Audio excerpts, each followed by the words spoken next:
Hanggang saan hahamunin ng panahon ang pagmamahalan na Margarita at Marcelino. Ang binata na kaya ang nakatadhana ng lalaki na ipinagkaloob sa kanya ng may lalang. Paano kung ang lalaking minamahal niya ay may tinatago palang lihim na hindi pwedeng iwaksi kanino man? Paano kung ang lalaking nais siyang iharap sa altar at isumpa sa mata ng Diyos ay isa palang mataas na uri ng nilalang na tinatawag na aswang?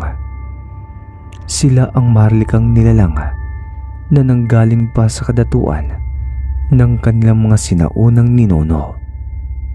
Mauuwi ba sa masayang kasalan ang magaganap na seremonya, o baka iyon ang magiging bangungot ni Margarita sa piling ng lalaking bumihag ng kanyang puso? Ating tunghayan ang nakakapangilabot na karanasan ni Margarita, kung paano nito matatakasan ang angkan ng mga aswang sa isang pribadong isla, at kung paano siya maisasalba ng bertud ng itim na trahe di Buddha na pagmamay-ari na isang hindi matahimik na kaluluwa. Kaya ating tunghayan, mga kalakbay diwa, ang kwentong ito. Simulan na natin.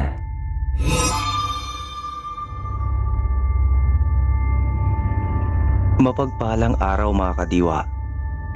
Tawagin niyo ako sa pangalang Margarita. 55 anyos at kasalukuyang naninirahan sa lalawigan ng Camarines Sur sa probinsya ng Bicol. Isa po ako sa avid listeners ng inyong munting tahanan na ang Lakbay Diwa Tagalog Horror Stories. Dahil sa mga narinig kong mga kwento na pinapadala ng inyong masusugid na taga-subaybay ng kani-kanilang mga istorya na hango sa totoo nilang karanasan, ay naisipan ko ring ibahagi sa inyong programa ang sarili kong karanasan. Hindi lang ito basta karanasan, bagkus isa itong malagim na bangungot sa aking pagkatao na hindi na mabubura pa sa aking puso't diwa, at nakaukit na rin ito sa aking dibdib magpakailanman.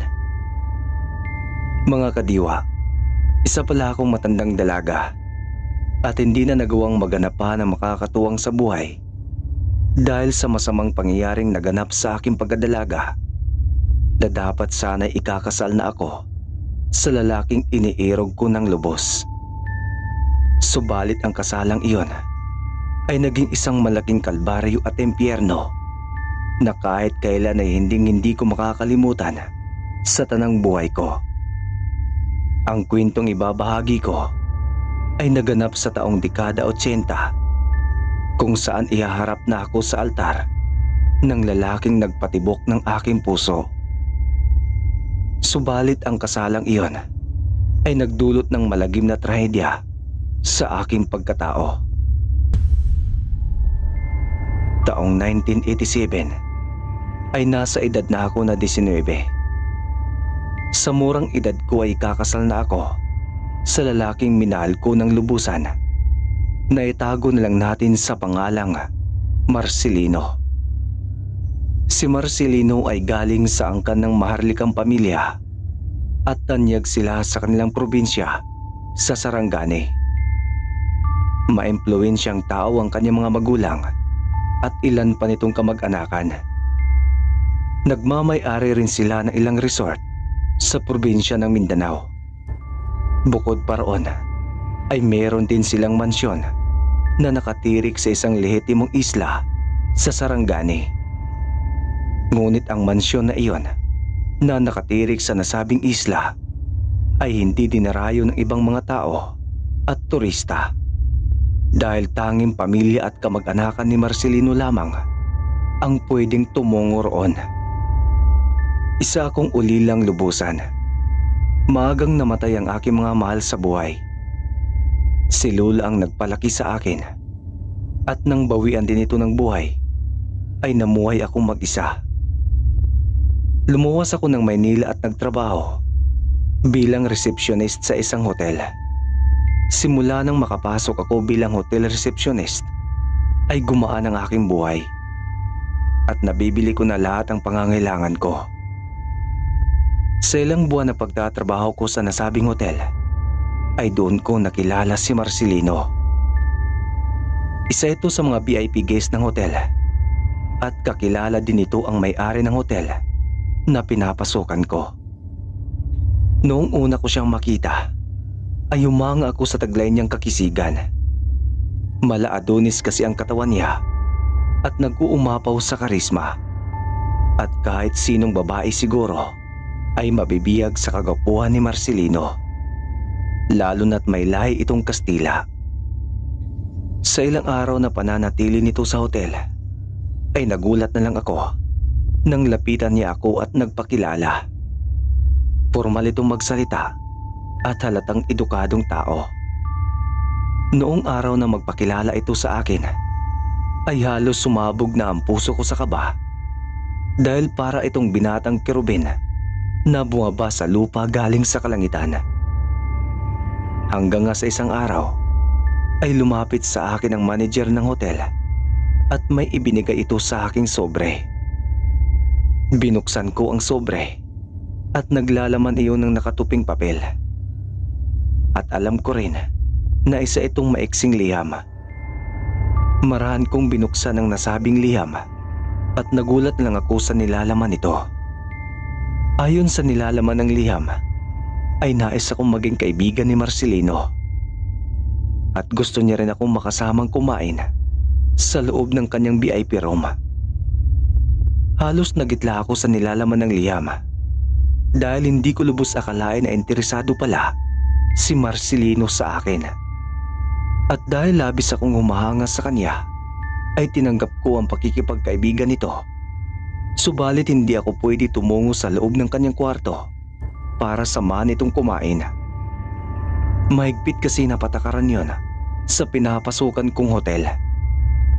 Sa likurang papel ko isinulat ang kasagutan ko sa kanyang mensahe. At nang matapos ko itong isulat, ay muli ko itong tinupi at ipinasok sa loob ng sobre. Binigay ko ito sa manager dahil inakala ko na siyang maghatid muli ng sulat kay Marcelino. Nang ibigay ko sa aking manager ang sobre, ay muli akong nagilala sa sinabi nito dahil ako daw mismo ang magbibigay ng kasagutan sa liham ni Marcelino na labis kong ikinagulat. Wala akong nagawa kundi tumungo sa kwarto kung saan naroon si Marcelino. At saka manager ko na rin ang nagsabi kaya't wala akong magiging problema kahit labag iyon sa aming patakaran. Nang makarating ako sa harapan ng silid ni Marcelino, ay huminga muna ako ng malalim at marahan na nilugay ang mahaba kong buhok para maging presentable sa harapan ng gwapong binata. Marahan kong pinindot ang buzzer sa harap ng pinto at agad naman akong pinagbuksan ni Marcelino. Magandang hapon po, Sir Marcelino. Bungad na bati ko sa kanya. Hindi rin ako makatingin sa mukha nito sapagkat nahihiya ako. Nagulat na lang ako nang ilapat nito ang kanyang hintuturong palasinsingan sa aking baba at marahana iniangat ang nakayuko kong mukha at matipid na ngumiti. Magandang hapon din sa iyo, Margarita. Huwag mong iyuyuko ang maamong mong mukha. Sayang naman kung itatago mo sa aking harapan ang taglay mong kagandahan. Halika't pumasok ka sa aking silid. Wika naman sa akin ni Marcelino habang malalagkit ang pagkakatitig nito sa akin. Sir Marcelino, may dumi ba ako sa mukha? Nahihiyang tanong ko sa kanya dahil sa malamyos nitong titig habang kumakabog ang aking dibdib. Subalit walang naging tugon si Marcelino at nanatili itong nakatitig sa namumula kong pisngi. Maraan itong hinawakan ng kaliwa kong kamay at nagwika ito na pumasok na ako sa loob ng kanyang silid. Nang makapasok ako sa kanyang kwarto, ay kaagad nitong isinarado ang pinto. Nanatiling nakahawak ang kamay nito sa akin at ramdam ko ang init ng kanyang mga palad. Niyaya ako nito sa dining room at doon bumungad sa akin ang babasaging obalong misa na may nakalatag sa gitna ng pulang kandila at nakalagay ito sa babasaging baso na may magandang disenyo at isang bukit na pulang rosas. Meron na rin pagkain na isa sa mamahaling dish at isang bote ng red wine. Hindi ko noon mapigilan ang bilis ng pintig ng aking puso dahil sa ginawang effort ni Marcelino. Hindi ko lubos maunawaan kung bakit inaksaya nito ang oras sa isang tulad kong babae. Nang makalapit kami ni Marcelino sa obalong lamesa, ay marahan nitong iniatras ang bangko at inalok akong maupo. At nang tuluyan akong makaupo, ay agad naman siyang naupo at binuksan ng red wine at sinalinan ang dalawang babasaging kupeta. Nawala na rin sa isip ko noon ang sobre na naglalaman ng kasagutan ko sa kanyang liham.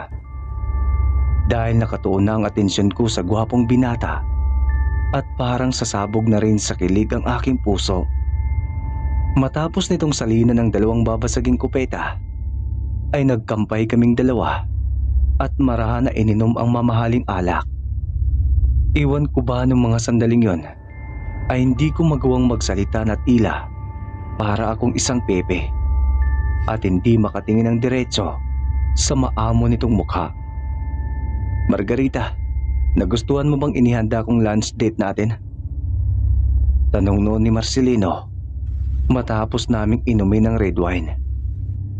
Subalit ngumiti lang ako at mariin na tumango bilang tugon hanggang sa yayain na ako nitong kumain. Habang tahimik kaming kumakain ay napansin nito ang sobre na ibinigay niya sa akin na inilatag ko naman sa tabi ng pinggan na kinakainan ko. Kinuha nito ang sobre at malagkit akong pinagmasdan. Akala ko noon ay bubuksan ni Marcelino ang sobre. Subalit nagulat na lang ako nang punitin niya ito at itinapon sa sahig. Sir Marcelino, bakit niyo po pinunit ang sobre? Ayaw niyo po bang malaman ang kasagutan ko sa liham? Usisang tanong ko kay Marcelino. Margarita, hindi ko na kailangan pang malaman ang kasagutan sa liham sapagkat alam ko na ang sagot mo. Saad naman ito sa akin na hindi ko lubos maunawaan. Anong ibig mo sabihin, Sir Marcelino, na alam mo na ang sagot? Nagugulo ang tanong ko sa kanya. Simple lang ang kasagutan, Margarita. Pumunta ka rito para ibigay ang sulat ko. Pumayag kang pumasok sa loob ng aking silid na ang ibig sabihin, tinanggap mo ang paanyaya ko. Sambit ito sa akin at pilyong ngumiti. Itinaas nito ang kanang niyang kamay kasabay ng pagpilantik ng kanyang mga daliri. Muli akong nagilalas sa kilig dahil matapos nitong ipilantik ang mga daliri ay lumabas ang tatlong kalalakihan na may dalang violin at isa sa kanila ay inalayan kami ng mapagdamdaming awitin na labis ikinataba ng aking puso. Naisip ko ng mga panahong yon na para akong isang prinsesa nakasama sa hapagkainan ang isang makisig at maginong prinsipe habang kumakain at hinahandugan ng magandang awitin ng mga musikero ng palasyo. Subalit lahat ng iyon ay hindi pantasya, bagkus ay totoo. Simula ng araw na yon na makilala ko si Marcelino ay napapadalas na ang aming pagkikita. Palagi kaming lumalabas upang kumain sa mga mamahaling restaurant at palagi rin niya akong dinadalaw sa inuupahan kong apartment. Lumipas ang ilang araw at linggo ay niligawan ako ni Marcelino at hindi nagbago ang pakikitungo nito sa akin. Nanatili itong magalang at pinapahalagaan ang aking pagkababae. Kahit na nauhumaling ako sa kanya ay hindi ko agad ito sinagot dahil nais ko pa siyang makilala ng lubusan. Dahil sa matyaga ito at patuloy akong sinusuyo ay wala akong nagawa kundi sagutin si Marcelino. Alam ko rin naman sa aking sarili na gusto ko siya dahil siya lang ang tinitibok ng aking puso. Subalit kahit ganap na kaming magkasintahan, ay hindi ko pa rin ibinababa ang aking bandera sapagkat berhen pa ako ng mga panahong yon. Hanggang sa isang gabi ay dumalaw ito sa aking apartment. Sinabi nito sa akin na dito siya kakain at nais niyang ipagluto ko siya. Kaya wala akong nagawa kundi magluto ng aming hapunan. Niyaya rin ako nitong uminom na kami lang dalawa sa loob ng aking apartment. Noong gabing yon ay naparami ang nainom kong alak at ganoon din naman siya. Subalit kahit nahihilo ako noon, ay alam ko pa rin naman ang ginagawa ko. Marcelino, hindi ko na kayang uminom pa. Nahihilo na ako at mabigat na ang pakiramdam ko. Sige Margarita, magpahinga ka na at matulog. Wala naman akong balak lasingin ka. At huwag kang mag-alala dahil hindi naman kita pagsasamantalahan. Maginoong ani nito sa akin na labis kong ikinatuwa. Lumapit siya sa akin at inalalayan akong makatayo at inakay patungo sa aking silid. Nang makarating kami sa loob ng aking silid, ay maraan ako nitong inalalayan na may lapat ang aking likod sa higaan habang sapu-sapu ng kanyang isang kamay ang likuran ng aking leeg. Matapos akong ihiga ni Marcelino, ay nagkatitigan kami ng matagal at nangungusap ang aming mga mata na parang may ibig ipahiwatig. Hanggang sa tuluyang dumampi ang aming mga labi. Ramdam ko noon ang init ng kanyang mga labi na nagbibigay ng kakaibang sensasyon sa aking pagkababae. Sa may init naming mga halik, ay unti-unti na rin gumagapang ang kamay ni Marcelino sa aking katawan. Subalit nang mahawakan ni Marcelino ang masisilang bahagi ng aking katawan, ay itinigil nito ang kanyang ginagawa at bumaklas ang pagkakalapat ng aming mga labi. Naguguluhan ako ng gabing yon kung bakit itinigil nito ang kanyang ginagawa sapagkat handa na rin akong ibigay sa kanya ang aking dangal. Ngunit nagulantang na lang ako nang sabihin nito na hindi pa iyon ang tamang panahon para may mangyari sa aming dalawa. Nais niyang ikasal muna kami bago nito makuha ang aking pagkababae dahil alam niyang birhen pa ako. Margarita, hindi pa ito ang tamang panahon para ibigay mo sa akin ang iyong pagkababae.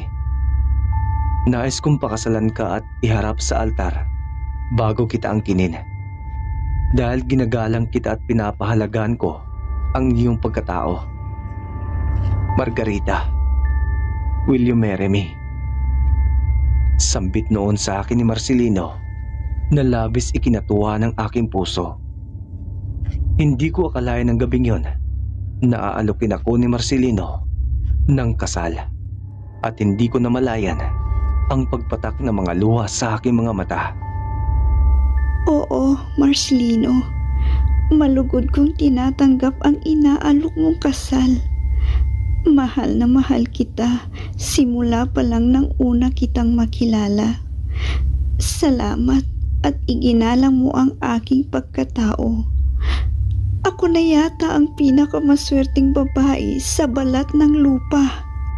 Sagot ko sa kanya at tinanggap ko ang alok nitong pagpapakasal nang walang pag-aalinlangan. Mahigpit ko siyang niyakap habang umaagos ang mga luha sa aking mga mata.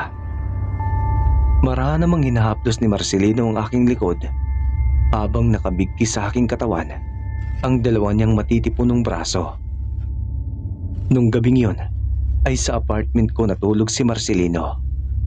Subalit hindi kami magkasama at magkatabi matulog. At mas ninais pa nitong matulog sa sopa doon sa may sala. Humanga ako sa kabaitan ni Marcelino dahil bukod sa gwapo ito at mayaman ay nire-respeto nito ang aking pagkadalaga. Bihira na lang kasi ang ganoong mga lalaki. Sa mga lumipas pang mga araw ay mas lalo kong nakilala ang aking nobyo at mas higit na tumibay ang pundasyon ng aming pagmamahalan. Subalit sa isang buwan naming relasyon ni Marcelino, ay nagbitiw ako sa aking trabaho bilang receptionist. Ayaw na rin sa kagustuhan ng aking nobyo. Nais kasi nito na ikasal kami agad sa lalong madaling panahon at magaganap ang seremonya sa kanilang mansyon sa pribadong isla kung saan namamalagi ang kanyang mga magulang. Dahil sa ulilang lubos na ako at wala ni isang kamag-anak, ay umayo na rin ako sa kagustuhan ni Marcelino. Wala naman akong poproblemahin sa pinansyal dahil mayaman at maimpluwensyang tao ang pamilya ng aking nobyo. Subalit natatakot pa rin ako sa magaganap na kasalan dahil hindi pa ito alam ng mga magulang ni Marcelino. At baka hindi nila ako matanggap dahil isa lamang akong mahirap na babae at langit lupa ang agwat namin sa isa't isa. Kinagabihan ay nagsimula na akong mag-impake ng aking mga gamit at sinasalang ko iyon sa pulang maleta. Tanging personal na gamit ko lang ang mga dadalhin ko, tulad ng mga damit at mga palamuti, at iiwan ko na lang ang ilang malalaking kagamitan dahil tuluyan na rin akong aalis sa inuupahan kong apartment. Bukas na kasi ang nakatalagang araw ng aming biyahe patungo sa isla ng Sarangani. Wala rin nung gabing yun si Marcelino sa aking apartment dahil may kailangan pa itong asikasuhin at susunduin na lang ako nito bukas ng umaga. Kinabukasan ay maaga akong nagising at maaga na ring naligo. Nakahanda na rin ang mga gamit na dadalhin ko sapagkat doon na ako maninirahan sa kanilang mansyon. Habang hinihintay ko si Marcelino, ay nililibang ko muna ang aking sarili sa pakikinig ng musika upang hindi ako mabagot. Hanggang sa narinig ko na lang ang malakas na busina sa labas ng aking apartment. At nang silipin ko ang bintana, ay agad kong nasilayan si Marcelino na bumaba sa pulang kotse at nakasuot ito ng pang-Amerikano. Agad akong tumungo sa pinto para pagbuksan ito. At nang mabuksan ko ang dahon ng pintuan, ay niyakap ko ito ng mahigpit at mariin na hinalikan sa labi. "Mahal, nakahanda na bang mga dadalhin mong gamit?" Tanong sa akin ni Marcelino matapos ko siyang hagkan sa labi. Oo, mahal. Kunti lang naman ang dadalhin kong mga gamit at pinagkasya ko na lang lahat sa isang maleta. Sagot ko naman sa kanya, sabay turo ko sa pulang maleta. Kaagad namang kinuha ni Marcelino ang aking maleta at inila niya ito palabas ng aking apartment at inilagay niya ito sa loob ng kanyang magarang kotse. Bago kami tuluyang umalis, ay ibinigay ko muna ang susi ng aking apartment sa landlord. Nais ko ring magpaalam sa kanya dahil iyon na rin ang huling araw kong pananatili sa kanilang apartment.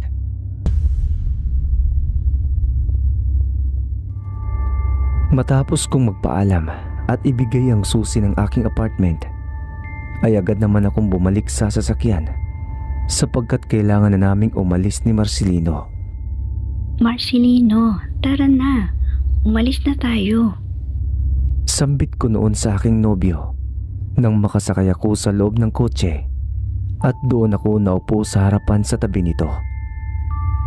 Tanging manipis ng ngiti lang ang naging tugon ni Marcelino sa akin at marahan na hinabi ang mahaba kong buhok na nakaharang sa aking mukha at hinawi niya ito patungo sa gilid ng aking tenga at mariin akong hinalikan sa noo bago pinaandar ang makina ng sasakyan. Habang minamaneho ni Marcelino ang kanyang sasakyan, ay hindi ko maiwasang mapatitig sa gwapo nitong mukha. Subalit tila napansin ko ang pagbago ng ekspresyon ng kanyang mukha na parang may malalim itong iniisip. Bahagya kasing nakakunot ang noo nito habang marahang tinatapik ang manobela. Marcelino, mahal, may problema ba? Mukhang malalim ang iniisip mo ha.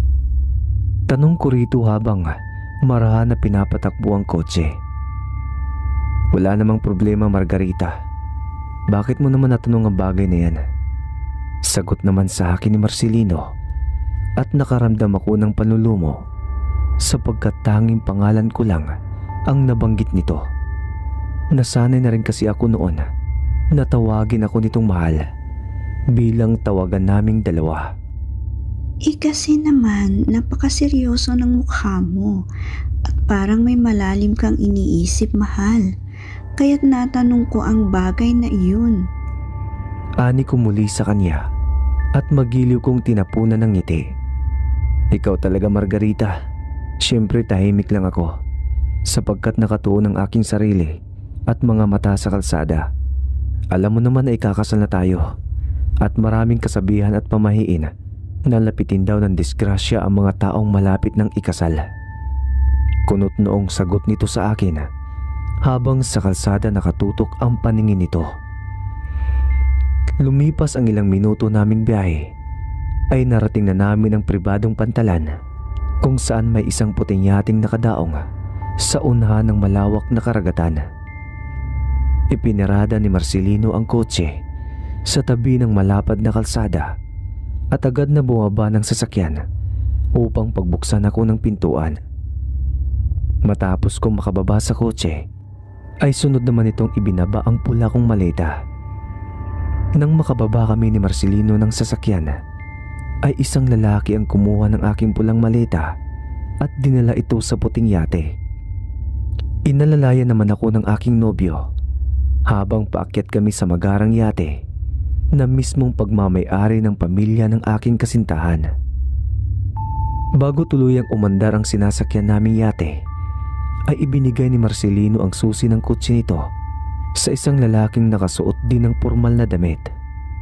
At habang tumatakbo ang sinasakyan naming yate, ay inilibot ako ni Marcelino sa bawat sulok ng loob ng nasabing yate. Halos nalula ako sa taglay na ganda nito, lalo na't ipinakita nito sa akin ang magiging silid ko.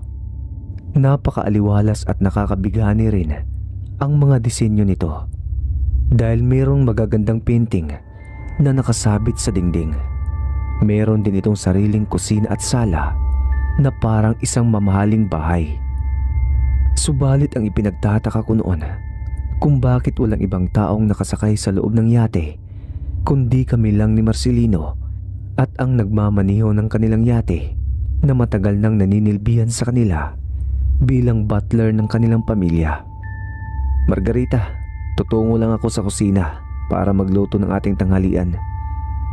Doon ka na muna sa silid mo at tatawagin na lang kita pagkatapos ko magluto. Saad sa akin ni Marcelino at ramdam ko noon ang panlalamig nito sa akin.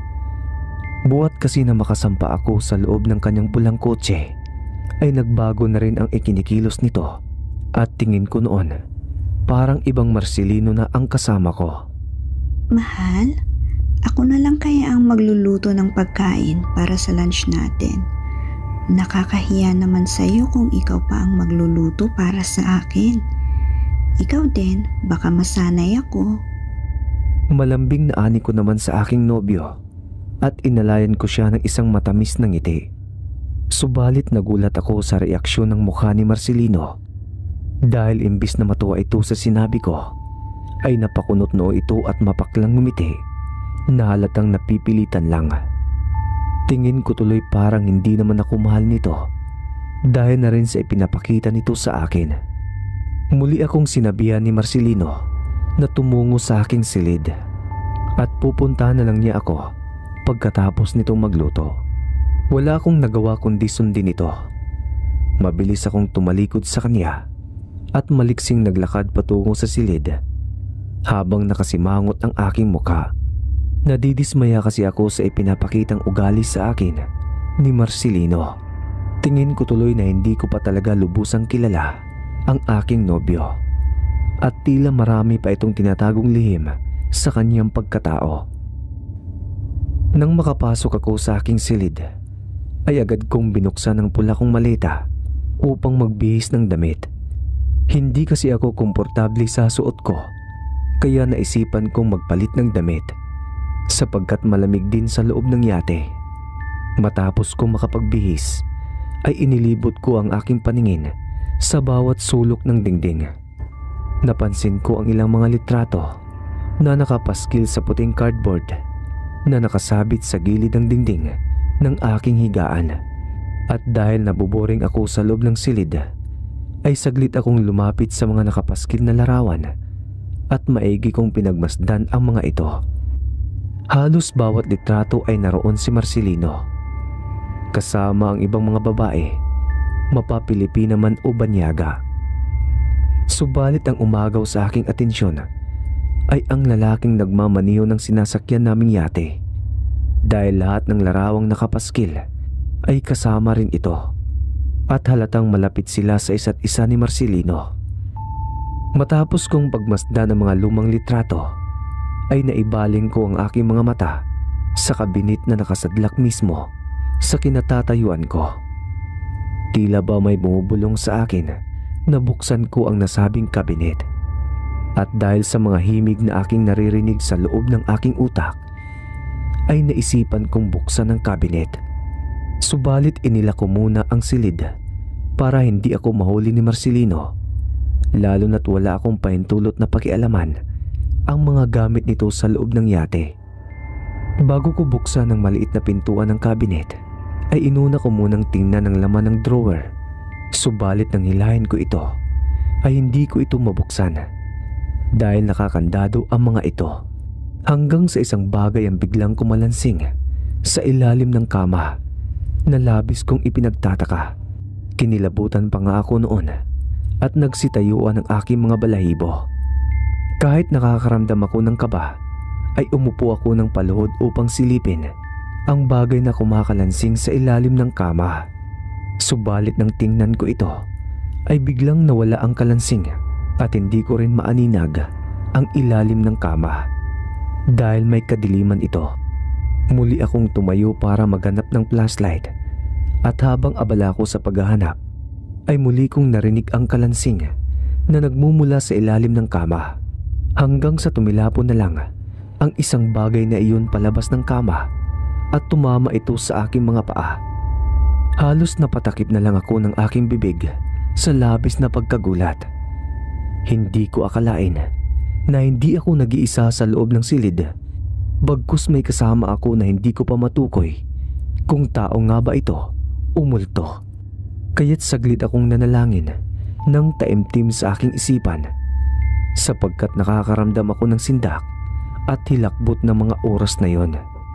Matapos kong magdasal ng taimtim ay marahan kong sinipat ng tingin ang bagay na tumama sa aking mga paa at doon ko napagtanto na isa pala itong susi. Subalit nahihiwagaan pa rin ako kung sino ang nagkukubli sa ilalim ng kama. Kaya't muli akong umupo ng paluhod upang silipin kung sino ang nagtapon ng susi. Ngunit nang muli ko itong tingnan ay wala namang tao sa ilalim ng kama, maliban na lang sa kumikislap na kulay pula na parang mga butil. Kahit natatakot ako ay nilakasan ko ang aking loob at kinapa ko ang bagay na nasa ilalim ng kama sa loob ng yate, hanggang sa mahawakan ko ang isang malambot na bagay na masisigurado ko na isa itong damit. Marahan ko itong hinila palabas ng kama at nagulat na lang ako nang masilayan ko ito. Isa itong itim na damit pang kasal. Napakaganda nito at may ilang hiyas na nabubordahan ng kulay pulang makintab na sinulid, at yari din ito sa mamahaling sida. Ngunit nang mahawakan ko ang itim na gown ay parang nahipnotismo ako at doon lang nakabaling ang aking paningin. Alam kong hindi ito basta-basta damit pang kasal na mabibili lang sa mga tindahan ng mga gown. Bagkus pinagawa pa ang bagay na ito galing sa ibang bansa dahil sa kakaibang disenyo at pagkakahabi ng trahe di boda. Hanggang sa nakaramdam na lang ako na tila ba may malamig na pumapaikot sa aking katawan, at nararamdaman ko rin ang naghahalong init at lamig na dumadampi sa aking mga balat. Nawala na rin ang kilabot sa aking puso't isipan dahil may kung anong bagay ang pumasok sa aking katawan na hindi ko lubos maunawaan. Halos nabalot ng hiwaga at misteryo ang loob ng aking silid at parang may nagmamanipula sa aking isipan. Muli kong hinubad ang aking kasuotan at may nagpupumilit na bumubulong sa aking isipan na isuot ko ang itim na trahe di boda. Tila nawawala na ako sa sarili kong ulirat at kusang gumagalaw na ang aking mga kamay para sukatin ang damit pangkasal. Matapos kong isuot ang itim na damit pangkasal ay biglang dumilim ang buong paligid at nakita ko ang aking sarili na tumatakbo sa isang mahabang pasilyo na may nakahilira sa kaliwat kanan ng mga bulaklak. At ang mga bulaklak na yon ay hindi rosas, kundi mga zinnia at carnation na ang ibig sabihin ay bulaklak ng kamatayan. Habang tumatakbo ako sa malawak na pasilyo, ay malinaw kong nasisilayan ang ilang lalaki na nakasuot ng puting tuksido at ang mga kababaihan naman ay nakasuot ng puting gown. At may mga hawak silang matatalas na patalim at pana, habang ang ibang lalaki naman ay may hawak na baril sa pangangaso. Subalit habang matulin akong tumatakbo para takasan ang mga humahabol sa akin na nais akong patayin, ay hindi ko rin maaninag ang kanilang mga mukha. Hanggang sa isang makisig na lalaki ang aking nakasalubong. Niyakap ko ito at humingi ng tulong sa kanya. Subalit hindi ko rin maaninag ang mukha nito na labis kong ipinagtataka. Imbis na tulungan niya ako, ay hinablot nito ang mahaba kong buhok at walang habas na pinutol ang aking ulo gamit ang isang matalas na palakol na may nakaukit na mukha ng diablo. Matapos akong pugutan ng ulo, ay bigla akong bumalik sa realidad. Naglaho na rin sa aking isipan ang maitim na imahe na humahatak sa akin sa madilim na mundo. Halos hinihingal ako ng manumbalik sa aking ulirat at ramdam ko na parang totoo ang pangyayaring iyon, dahil nadama ko ang matinding sakit at kirot nang maputulan ako ng ulo. At nang manumbalik ako sa dati kong kaisipan, ay doon ko lang napagtanto na suot ko na pala ang itim na damit pangkasal. Hindi ko rin lubos maunawaan na wala akong natatandaan na sinuot ko iyon. Tila sinapian ako ng espiritu na hindi ko rin matukoy. Pinagpawisan din ako ng malamig habang dinig ko ang kabog ng aking puso. Dahil sa mga pangitain na nakita ko sa aking isipan, ay dagli kong hinubad ang suot kong trahe di boda. Subalit tila may pumipigil sa aking mga kamay hanggang sa muli na naman akong nakarinig ng misteryosong tinig. Nakikiusap ito sa akin na tulungan ko daw siya, at malinaw kong naririnig na nais na niyang matahimik at makawala sa mundo ng mga buhay. Subalit hindi niya ito magawa dahil nais nito ng katarungan. Ngunit ang labis kong ikinagulat nang sabihin nito na itago ko raw ang itim na damit pangkasal, dahil ito raw ang magsasalba sa aking buhay sa bingit ng kamatayan, na hindi ko lubos maunawaan.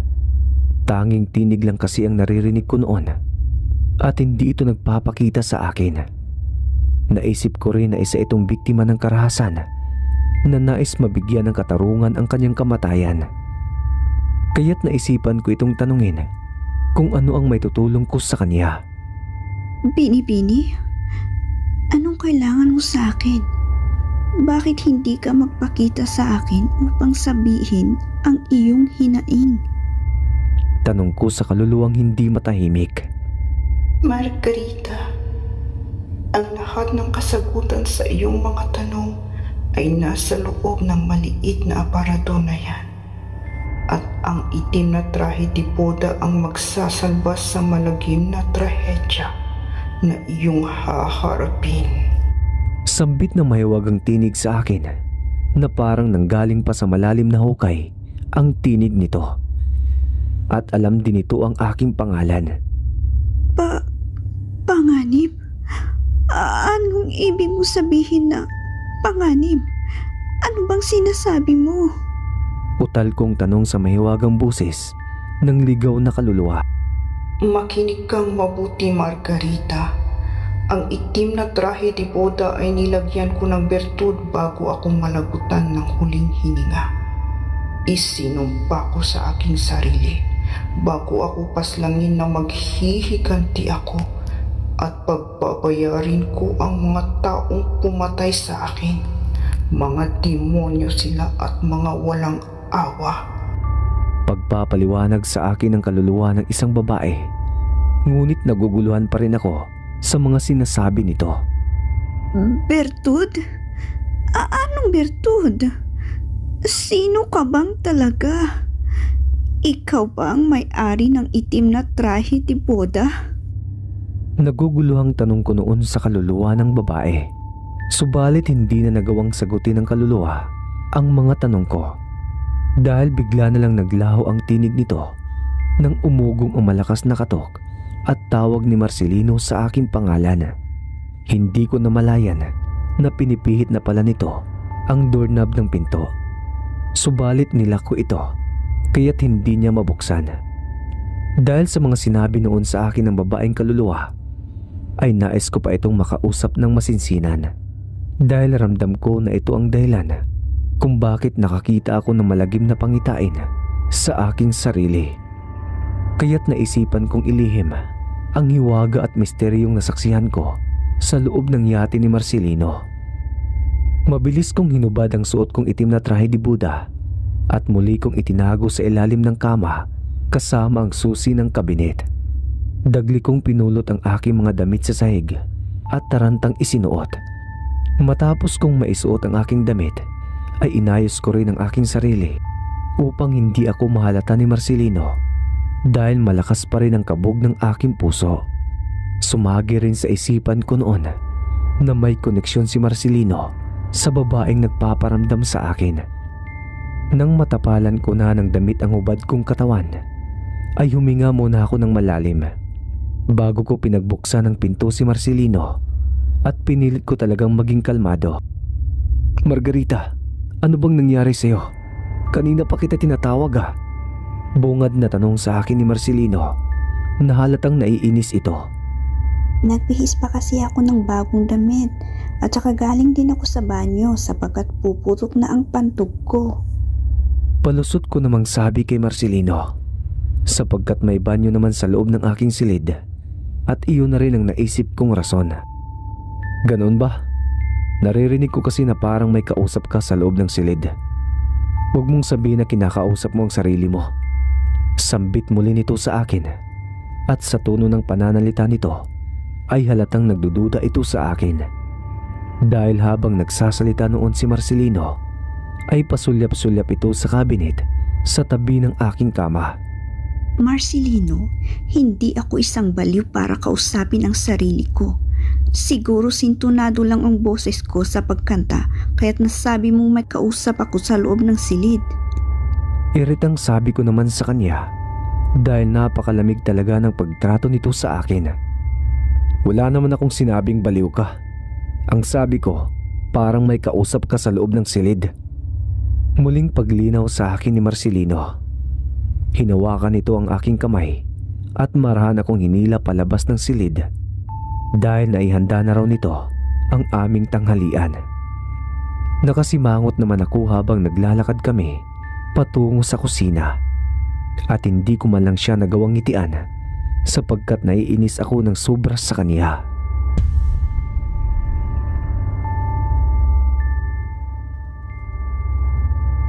Nang makarating kami sa dining room ni Marcelino, ay agad kong tinanggal ang aking kamay sa pagkakahawak nito sapagkat labis talaga akong naiinis sa kanya.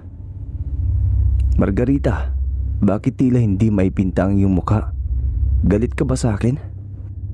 Tanong ni Marcelino nang makaupo kaming dalawa.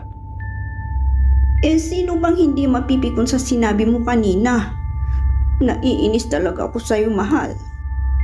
Ani ko naman habang nakabusangot ang aking mukha at iyon din ang unang araw na nagalit ako sa kanya. Ang cute naman magalit ng mahal ko.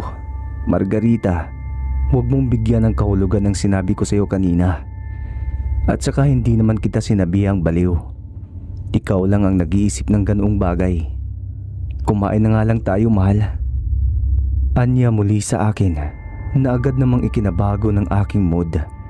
sapagkat tinawag muli ako nitong mahal. Mabilis lang kasing lumambot ang puso ko sa aking nobyo. Habang kumakain kaming dalawa, ay napansin ko na puro karni ang inihain nito sa mesa. Kakaiba rin ang halimuyak at aroma nito na nanggagaling sa usok ng ulam. Ang sarap naman ang pagkakaluto mo nito, mahal. Ano ba ang secret recipe mo, mahal ko? Saka, anong klaseng karne ba ito? Para kasing hindi ito karne ng baboy at baka. Napakalinamnam at saka ang lambot nito sa loob ng aking bibig. Sambit ko naman kay Marcelino habang nilalasap ko ang sarap at linamnam ng ulam. Subalit ngumiti lang si Marcelino at wala itong naging tugon sa aking mga katanungan. Matapos akong tapunan ng malapad ng ngiti, ay nagwika lamang ito na karne ito ng imported na baka na galing pa sa ibang bansa. Kaya't hindi na ako nagtanong pa sa kanya sapagkat sarap na sarap talaga ako sa aking kinakain. Matapos naming kumain ni Marcelino, ay kumuha ito ng isang buti ng champagne at niyaya akong uminom sa ibabaw ng yate dahil masarap daw uminom habang dinadama ang sikat ng araw at preskong hangin na nanggagaling sa malawak na karagatan. Nang makarating kami sa ibabaw ng yate, ay dumiretso kami sa Hellsman dahil papalitan muna ito ni Marcelino sa pagpapatakbo ng yate, at doon na rin kaming dalawa iinom ng champagne dahil meron naman doon na maliit na mesa at upuan. Alejandro, ako na munang bahala dito. Kumain ka muna at magpahinga saglit sa loob ng yate. Sambit ni Marcelino nang makalapit kami kay Alejandro. Tumango lang ito bilang tugon at marahang naglakad patungo sa hagdan pababa sa loob ng yate. Malaking tao din si Alejandro, kagaya ni Marcelino na may makisig at matipunong katawan. At bukod sa lahat ay gwapito rin ito at may layang Kastila ang mukha. Habang nasa manubela ng yate si Marcelino at minamalipula ito, ay nanatili pa rin itong tahimik at pasulyap-sulyap sa akin. Kaya tinanong ko ito tungkol sa mga magulang nito. Subalit tulad ng aking hinala, ay wala akong nakuhang sagot dahil ako lang daw ang kumilatis sa katauhan ng mga magulang nito na labis kong ipinagtataka. Tingin ko tuloy sa aking sarili na hindi ako bahagi ng kanyang buhay at binabaliwala lang ako nito.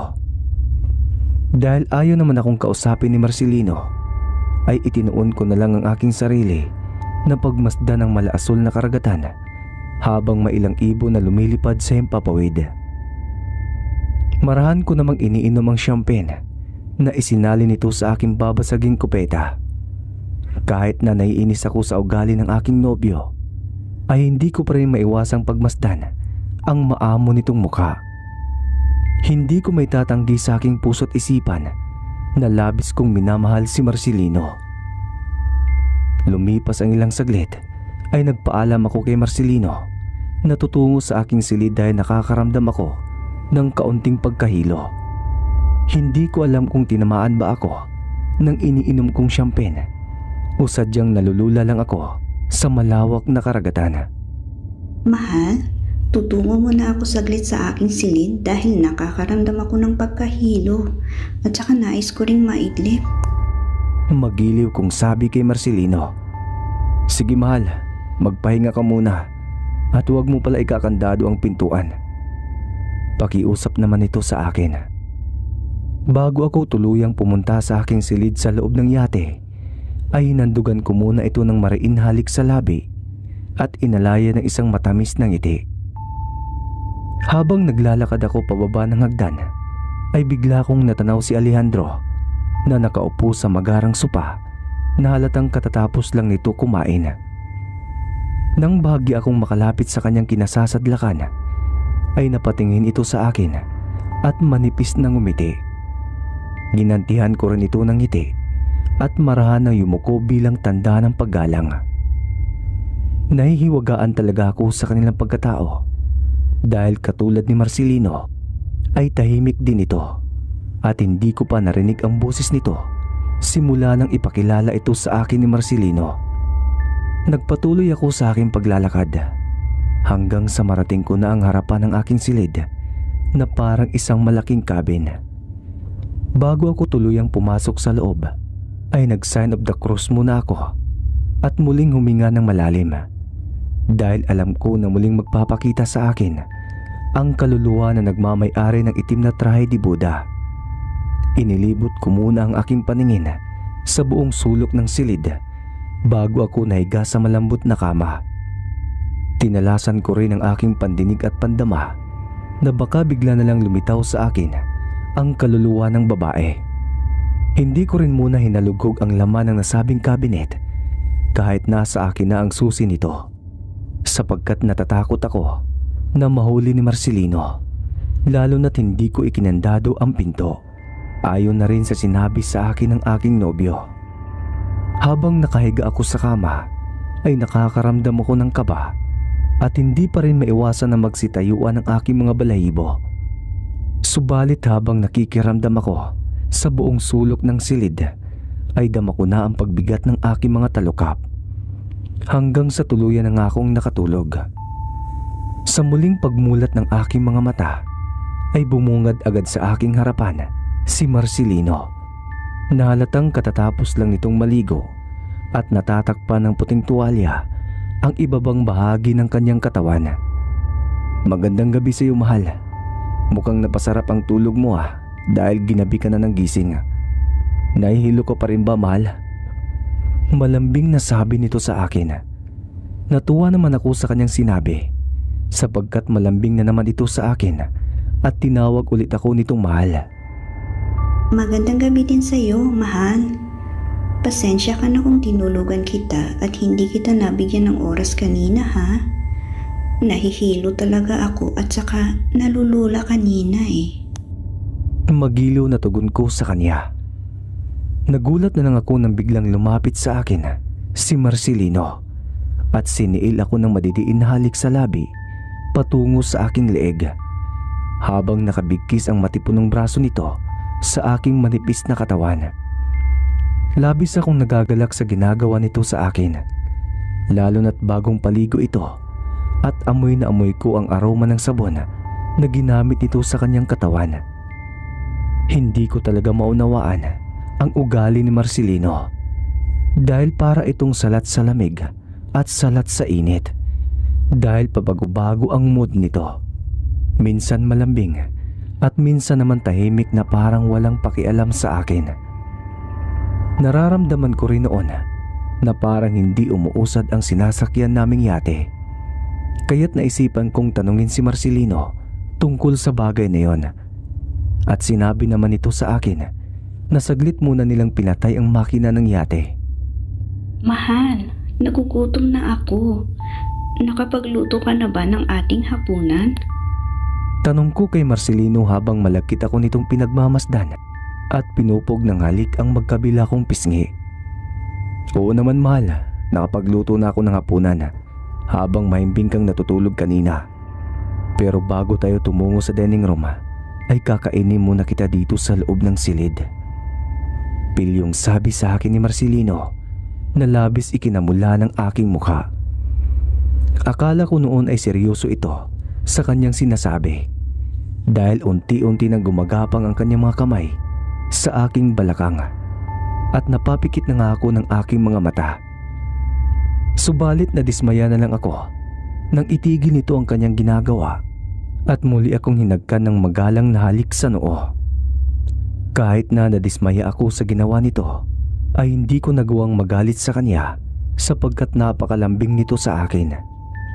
Handa na rin kasi ako noon na ialay sa kanya ang aking dignidad na matagal ko nang kinaiingatan. At dahil nabitin ako sa ginawa nito sa akin, ay tinusok-tusok ko ng aking hintuturo ang tagiliran ni Marcelino para kilitiin.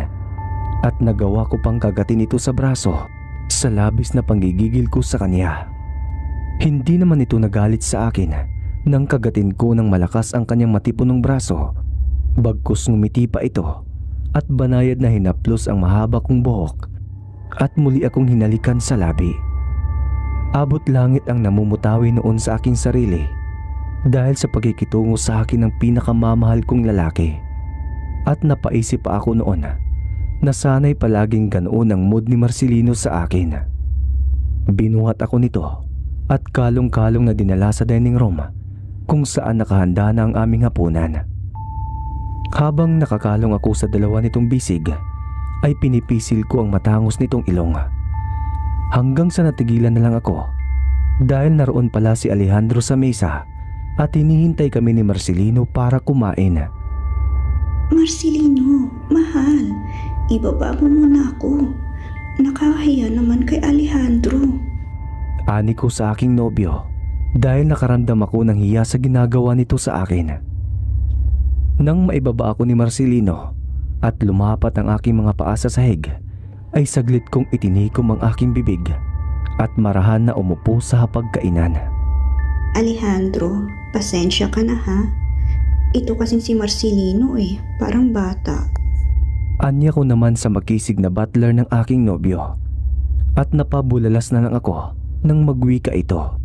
At iyon din ang unang salita niya na aking narinig.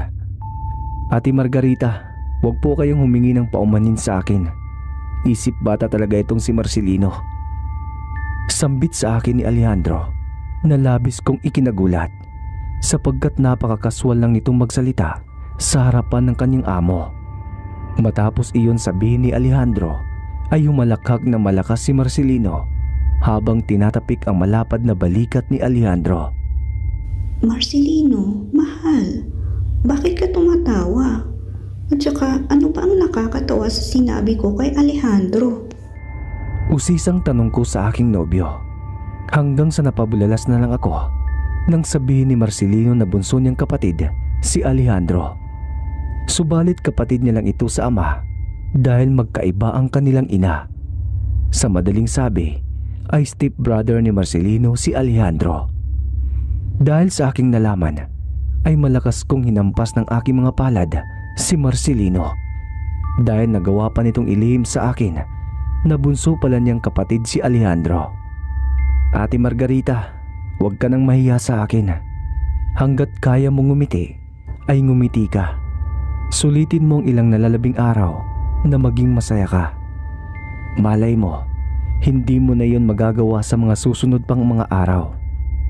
Sambit sa akin ni Alejandro at ngumisi ito ng nakakatakot. Dahil sa sinabi ni Alejandro sa akin ay biglang nagbago ang sili ng ngiting gumuguhit sa labi ni Marcelino. Ang kaninang masayang ngiti ay napalitan ng mapaklang ngiti at matalim na tinitigan ng kanyang kapatid na may ibig ipahiwatig. Matapos nitong pagmasdan ng masama ang kanyang kapatid ay ibinaling nito ang tingin sa akin bago tuluyang nagwika. Hayaan mo na lang ang sinabi sa iyo ni Alejandro, mahal. Binibiro ka lang ng aking kapatid. Maiksing tugon naman sa akin ni Marcelino na halatang kabado ito sa sinabi ng kanyang kapatid. Kahit ako may nagugulumihan sa ibig ipahiwatig ni Alejandro na parang may kahulugan na panganib ang sinasabi nito. Nasulitin ko raw umano ang nalalabing araw ko na maging masaya. Dahil sa senaryong iyon ay katahimikan ang namutawi sa pagitan naming tatlo at hindi ko rin lubos maisip kung bakit nagawa pang ilihim sa akin ni Marcelino na kapatid niya pala si Alejandro.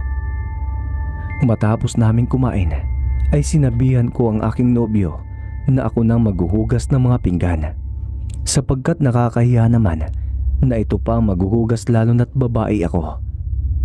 At ayaw ko rin na ituring akong prinsesa ni Marcelino. Subalit hindi ito pumayag at sinabihan akong bumalik na lang sa aking silid na parang ayaw ako nitong tumungo sa kusina kung saan naroon ang imbakan ng pagkain. Wala akong nagawa kundi sundin ang nais nito at pabor naman iyon sa akin dahil kinilabutan din ako sa sinabi ni Alejandro. Naisip ko tuloy na may kaugnayan ang masamang pangitain ko kanina nung pinugutan ako ng ulo ng isang makisig na lalaki sa malawak na pasilyo.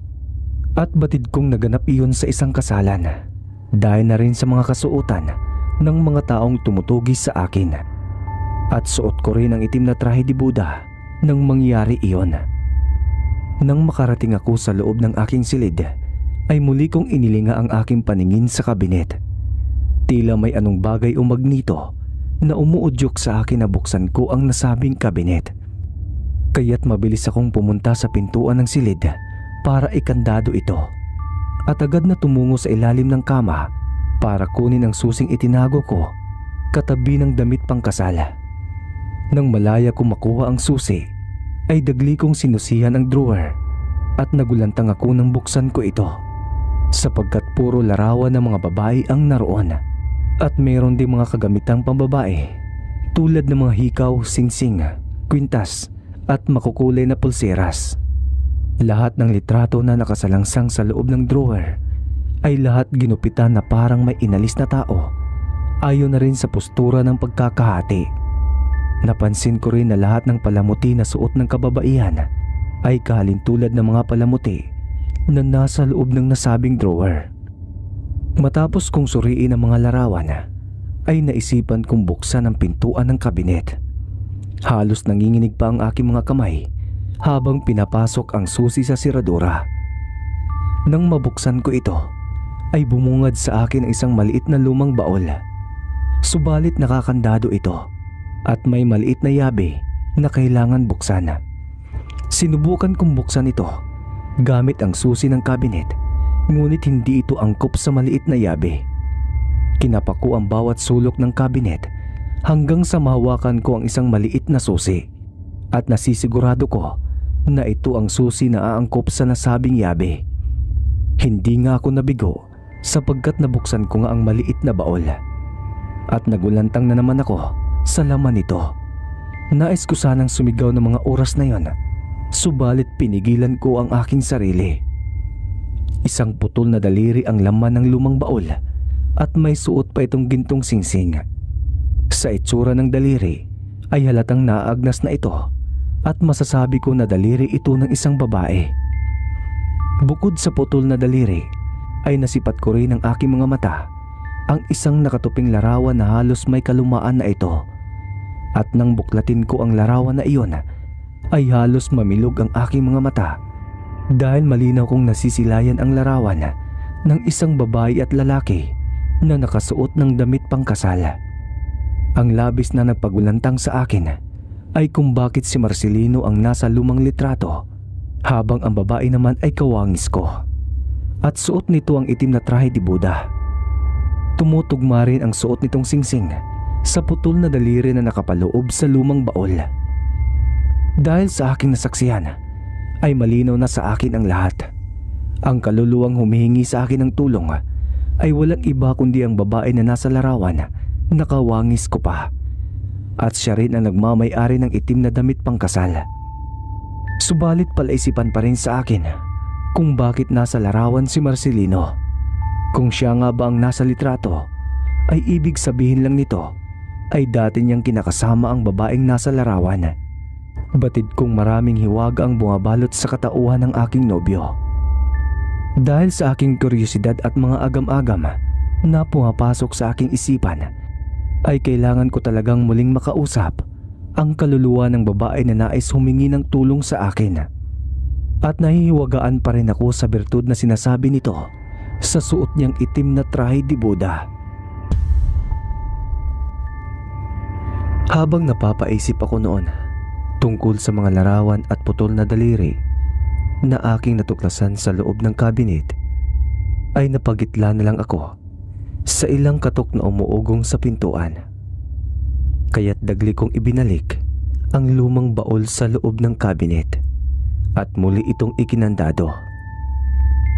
Mabilis akong tumayo at inilagay ang susi sa aking bulsa at muli kong pinakalma ang aking sarili dahil alam kong si Marcelino na naman ang tao sa labas ng pintuan. Nang mabuksan ko ang dahon ng pinto, ay tinitigan muna ako nito ng mariin bago nagwika. Margarita, nais ko lang ipaalam sa iyo na bukas na ng umagang dating natin sa aming isla. Huwag mo lang intindihin ang sinabi sa iyo ni Alejandro. Sige na mahal, at hindi na ako papasok sa iyong silid at doon na ako sa sopa matutulog. Turan sa akin noon ni Marcelino. Talaga? Bukas na ang dating natin sa inyong isla, mahal? Parang ang bilis lang natin makarating sa Mindanao. Sa bagay, hindi naman barko ang sinasakyan natin kundi isang yate. At saka mahal, bakit sa sofa ka matutulog pwede naman na tayo matulog na magkatabi sa aking kama. Sambit ko noon sa aking nobyo at sinabi ko rin na tabi na lang kami matulog sa aking kama. Ngunit ngumiti lang ito ng manipis at hinalikan ako sa labi kasabay ng pagsabi na hindi pa panahon para magtabi kami sa kama matulog. Bago ito tuluyang umalis ay muli akong hinalikan sa noo at sinabing wag akong magpuyat para kinabukasan ay presentable ako sa harap ng kanyang mga magulang. Nang makaalis si Marcelino ay muli kong inilak ang pinto at agad na humiga sa kama at napasingal. At habang nakahiga ako ng patihaya sa kama ay paikot-ikot ang aking mga mata sa buong paligid hanggang sa nakaramdam ako ng pananakit ng aking pantog. Muli akong tumayo sa kama at mabilis na tumungo sa banyo para magbawas. At habang umiihi ako ay bigla akong nakarinig muli ng tinig na parang nanggagaling sa hukay. Hanggang sa muli na namang dumilim ang aking paningin at nakita ko na naman ang aking sarili sa loob ng pasilyo. Subalit nakatayo ako roon at pinagmamasdan ng isang babae na nilalaslas ang leeg at sinasalok ang dugo nito sa isang gintong kalis. Ang pinagtataka ko kung bakit lahat ng kanilang mukha ay hindi klarado. Subalit nang matapos isalin sa gintong kalis ang sariwang dugo ng babae ay pinagpasapasahan nila iyon at lahat sila ay tinikman at ininom ang sariwang dugo ng kawawang babae hanggang sa hinubad na nila ang kanilang mga kasuotan at nagpalit anyo bilang mga halimaw na tinatawag na aswang. Dahil simula nang magpalit sila ng kaanyuan ay doon ko na malinaw nakikita ang nakakagimbal nilang itsura. Matapos ang pangitaing iyon ay muling lumiwanag ang aking paningin at hinahabol na naman ako ng aking hininga na parang pagod na pagod sa aking nakitang kalagiman. Bini, ano ba talaga ang kailangan mo sa akin? At paano kita matutulungan? Matapang na sabi ko sa kaluluwa matapos kong masilayan ang masamang pangitain. Ngunit wala itong naging tugon sa akin at tanging malalalim na paghinga lang ang aking naririnig. Nararamdaman ko rin na nasa tabi ko lang ito dahil dama ko ang kanyang presensya. Nang maibaling ko ang aking paningin sa salamin ay napaatras na lang ako at nauntog ang aking ulo sa nakasaradong pinto ng banyo dahil isang imahe ang lumitaw sa salamin na walang iba kundi ang babae sa litrato na kasama si Marcelino. Suot nito ang itim na trahe di Buda habang naliligo sa sarili nitong dugo at laslas ang leeg. Purong itim ang mata nito at nasisilayan ko rin na putol ang mga daliri nito na halatang nakaranas ng matinding karahasan. Bini, anong pangalan mo? At ano ba ang kailangan mo sa akin? Nauutal kong tanong sa babaeng kaluluwa na parang nalunok ko na ang sarili kong dila sa labis na kaba dahil sa nakakatakot na wangis ng babae. Margarita, huwag kang matakot sa akin. Ako ang daan para matulungan mo ako at matulungan din kita. Ang lahat ng dinanas kong kalugitan ay mararanasan mo rin oras na dumating ang takdang araw ng iyong kasal. Anya sa akin ng babaeng kaluluwa na hindi ko pa rin lubos maunawaan kung ano ang ibig ipahiwatig ng kanyang sinasabi. Anong mararanasan?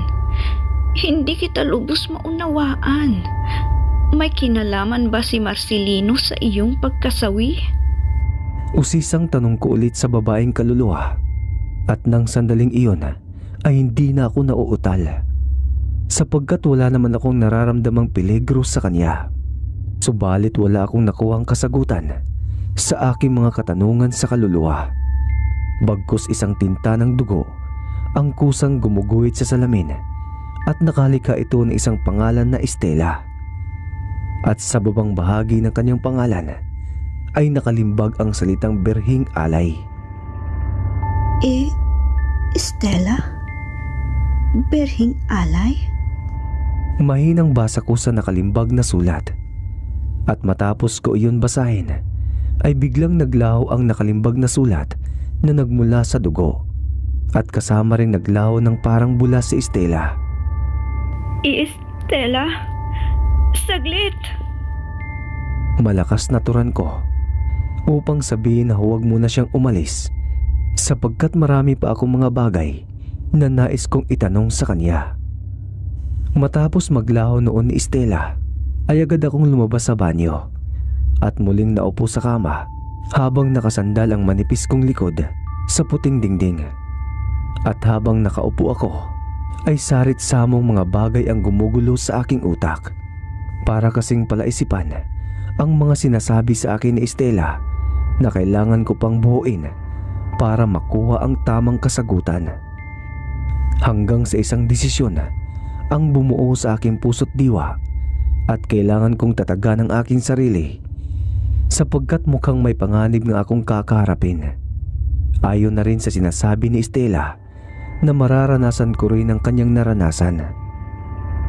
Kinuha ko ang pulang malita at inalis ko ang ilan kong mga damit at gamit.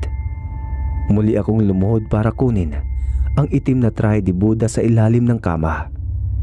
Tiniklop ko ito ng maayos at dahan-dahan ay pinasok sa aking maleta.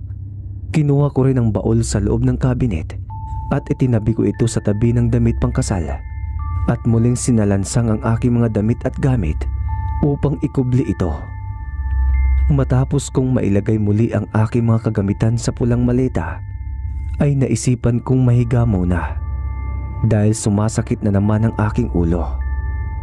At habang nakahiga ako sa kama, ay nanatili pa ring malikot ang aking imahinasyon na tila parang lahat ng mga pangitain na pumapasok sa aking isipan ay mangyayari mismo sa araw ng aking kasal.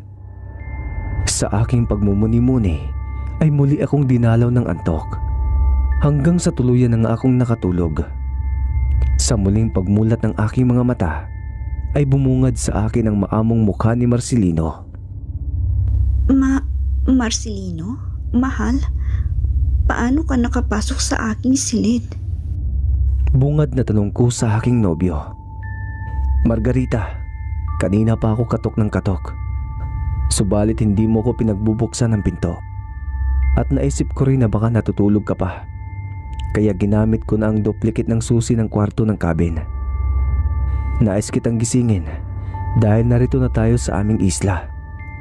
Sagot naman sa akin ni Marcelino, at hindi na naman ako nito tinatawag na mahal, na halatang nanlalamig ito sa akin. Ngumiti lang ako sa kanyang sinabi at dali-daling tumungo sa banyo para maghilamos ng mukha. Matapos kong maghilamos ay inayos ko rin ang aking sarili. Sinuklay ko ang mahabang buhok ko at naglagay ng kaunting pulbos sa aking mukha. Si Alejandro na rin noon ang humila ng aking pulang maleta paakyat sa ibabaw ng yate, sapagkat hinihintay ako ni Marcelino matapos sa pag-aayos ng aking sarili. Nang makaahon kami ng aking nobyo sa ibabaw ng yate, ay nagulat na lang ako sa ganda ng tanawin na aking natatanaw, sapagkat may sariling pantalan ang kanilang pribadong isla. At kung susuriin ay para itong isang pier na pwedeng pasyalan. Bukod sa pantalan ay may mataas na puting pader na nagsisilbing bakod sa kabuuan ng malawak na isla. At nakakasiguro ako na mala-palasyo ang nakatirik na mansyon sa loob ng nasabing bakod. Magkakasama kaming tatlo na tumungo sa malaking tarangkahan. At nang makatapat kami sa gate na gawa sa tapaludo, ay pinindot ni Alejandro ang buzzer at agad naman iyong bumukas. Halos nalula ako nang bumukas ang gate dahil isang malaking puting mansyon ang aking natatanaw sa hindi kalayuan at napapalibutan ito ng mga puno at halaman. Meron ding malapad at malawak na swimming pool na gawa sa makalumang disenyo. Isang matangkad at may edad na lalaki din ang magalang na bumati sa amin habang nasa tabi nito ang puting kotse. Kinuha ng matandang lalaki ang aking maleta at inilagay niya ito sa loob ng kotse. Muli kaming sumakay upang tumungo na sa mansyon. May ilang metro din kasi ang layo kung lalakarin namin ito sapagkat napakalawak talaga ng kanilang mansyon. At nang makarating kami sa harapan ng mansyon ay isang matandang babaeng Kuba ang nakaabang sa amin at magalang kaming binati noong makababa kami ng sasakyan. Inutusan ito ni Marcelino na ihatid ako sa aking magiging silid at agad naman itong yumuko bilang tugon. Hindi na ako sinamahan ng aking nobyo sa aking silid dahil kakausapin pa raw nila ni Alejandro ang kanilang mga magulang. Habang naglalakad kami sa malawak na sala na puno ng mamahaling antigong gamit, ay nakabuntot naman sa amin ang matandang lalaki habang hila-hila ang aking pulang maleta. Dahil sa napakalawak ng sala, ay napatanong pa ako noon sa babaeng Kuba kung malayo pa ba ang aking magiging silid. At sinabi naman ito sa akin na mahigit 20 metro pa ang aming lalakarin bago marating ang aking kwarto. At habang marahan kaming naglalakad, ay agaw pansin sa akin ang ilang mga sandata tulad ng antigong pana, machete na may kakaibang borda ang puluhan, palakol at mahabang kalibre ng baril na ginagamit sa pangangaso. At lahat ng sandatang iyon ay minsan ko nang nakita sa aking pangitain. Manang, para saan po ba ang mga sandatang nakasabit sa dingding? Mukha kasing mga antigo silang lahat. Usisang tanong ko sa babaeng Kuba. Hanggang sa napabulalas na lang ako sa sinabi nito na sagrado daw ang mga sandatang iyon at ginagamit iyon sa pangangaso ng pamilya ni Marcelino at kabilang na nga doon ang aking nobyo. Subalit sinabi din ng babaeng Kuba na isang bisis sa isang taon lang daw nagaganap ang pangangaso bilang bahagi ng kanilang kultura at tradisyong kinamulatan na muling nagpagulo sa aking isipan. Muli kaming nagpatuloy sa aming paglalakad at isang malawak at mahabang pasilyo ang kailangan naming tahakin. Dahil naroon daw sa dulo ng pasilyong iyon ang aking silid na labis kong ikinagulat sapagkat pamilyar sa akin ang puting pasilyo kung saan ako pinugutan ng ulo sa aking pangitain. Dahil sa aking mga nakikita ay malinaw na sa akin ang lahat. Dahil unti-unti ko nang nabubuo ang palaisipan na sinasabi sa akin ni Estela. Mukhang may koneksyon nga ang malagim na pangitain ko sa magaganap na kasalan. Lumipas ang ilang minuto naming paglalakad sa mahabang pasilyo ay narating ko na rin ang aking magiging silid. Nagtataka ako noon kung bakit walang masyadong tagasilbi ang pamilya ni Marcelino. Dahil nung araw na yon ay ang babaeng Kuba at matandang lalaki pa lang ang aking nakikita. Agad namang binuksan ng babaeng Kuba ang pinto ng aking kwarto at ito palang nagsisilbing mayordoma ng mansyon. Muli akong namangha sa angking ganda ng aking silid na halatang inayos ito at dinisenyo sa mga kulay at palamuti na naiibigan ko. Matapos ipasok ng matandang lalaki ang pula kong maleta ay agad naman itong umalis. Habang ang mayordoma naman ay nanatili sa loob ng aking silid para sabihin kung ano pa ang mga kailangan ko at ipinaliwanag din ito sa akin ang mga alituntunin na dapat kong gawin pag nasa harap na ako ng mga magulang ni Marcelino. Ma'am Margarita, lahat pala ng pangangailangan mo ay nandito sa loob ng iyong silid. Pati ang loob ng iyong banyo ay kumpleto na rin ang kagamitan tulad ng mga sabon at shampoo na naaayon sa gusto mo. Ibinilin na iyon sa akin ni Sir Marcelino noong nasa Maynila pa kayo. Pagpapaliwanag sa akin ng mayordoma at sinabi din ito sa akin na kung kailangan ko siya ay pindutin ko lang ang buzzer at agad siyang tutungo sa aking silid. Dahil malapit lang daw ang kanyang kwarto sa aking kinasasadlakan. Inabisuhan din ako nito na habang hindi pa kami kinakasal ni Marcelino ay huwag akong gumala mag-isa sa pasilyo na hindi ko kasama ang aking nobyo. Tila marami talagang lihim at hiwaga ang bumabalot sa pamilya ng aking nobyo. Pati nga si Marcelino ay hindi ko lubos maunawaan sa pabago-bago ng emosyon nito. Ma'am Margarita, kung wala na kayong kailangan ay aalis na ako. At saka magbihis ka na rin ng iyong kasuotan dahil maya-maya lang ay susunduin ka na ni Sir Marcelino para mag-agahan kasama ang kanyang mga magulang. Ani muli sa akin ng mayordoma at nagpapasalamat naman ako bago ito tuluyang umalis. Samantala, nang makaalis na ang matanda, ay sinigurado ko munang nakakandado ang pinto sa loob ng aking silid sapagkat malakas ang hinala ko na may hindi magandang mangyayari sa akin. Imbis na kasiyahan at kaluwalhatian ang aking mararamdaman dahil malapit na akong ikasal sa lalaking pinapangarap ko. Ngunit kilabot at sindak ang lumulukob sa aking pagkatao. Iniling ako muna ang aking mga mata sa loob ng aking silid dahil malawak din ito at halos triple ang laki nito sa apartment kung saan inuupahan ko sa Maynila. Agaw pansin din sa akin ang maganda at makintab na chandelier na nakasabit sa kisame na halatang mamahalin ito. At sa bawat sulok ng dingding ay may malalaking kwadrong nakasabit at lahat ng nakaukit sa larawan ay kawangis ng isang hubad na anghel na may hawak na trompeta. Wala namang kakaiba sa silid at hindi ko rin naramdaman noon ang presensya ni Estela. Bago ako magpalit ng bagong kasuotan ay tumungo muna ako sa malaking puting cabinet na may malaking salamin sa harapan. Hindi naman nakalak ang pinto ng cabinet kaya't binuksan ko ito upang usisain ang laman nito. Halos magagarang puting damit na bestida at kamisita ang laman ng cabinet. At may mga damit ding pantulog na halos lahat ay kulay puti. Alam kasi ni Marcelino na mahilig ako sa puting kasuotan. Subalit ni isa sa mga nakasabit na magarang damit ay hindi ko ginalaw. Bagkus doon pa rin ako kumuha ng pampalit kong damit sa pula kong maleta. Agad naman akong nagbihis matapos kong silipin ang loob ng malaking cabinet. Dahil ramdam kong patungo sa akin si Marcelino, ayon na rin sa sinabi ng mayordoma. "Margarita, mahal, nakapagbihis ka na ba?"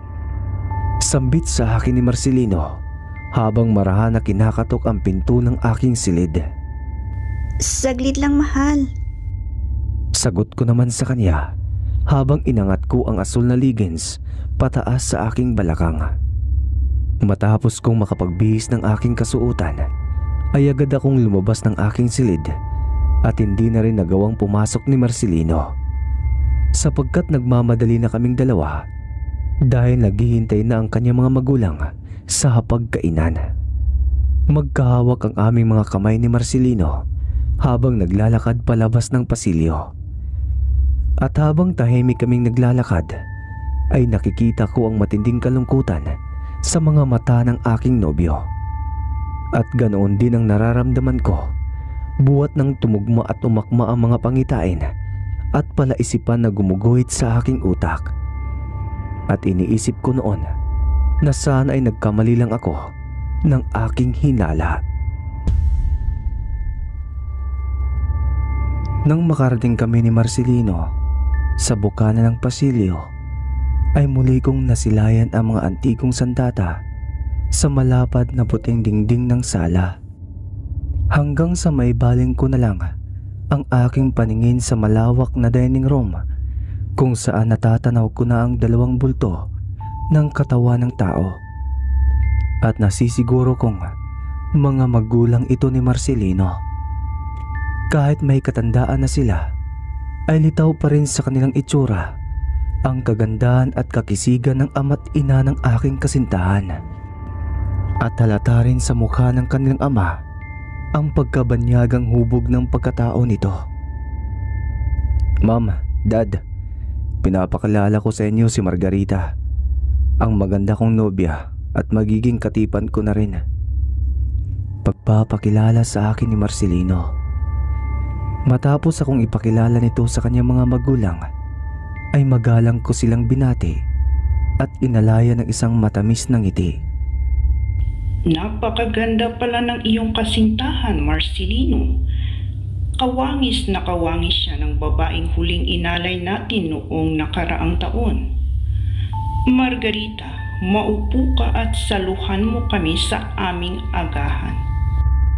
Ani sa amin ng ina ni Marcelino na labis kong ikinabigla dahil sa sinabi nitong huling alay. Margarita, berhen ka pa ba? Sambit muli ng ina ng aking nobyo nang makaupo ako sa harapan nila. Halos hindi ako makaimik sa sinabi ng ina ni Marcelino dahil tila makabuluhan ang ibig sabihin nito at halos dinig ko na ang kabog ng aking puso sa labis na sindak.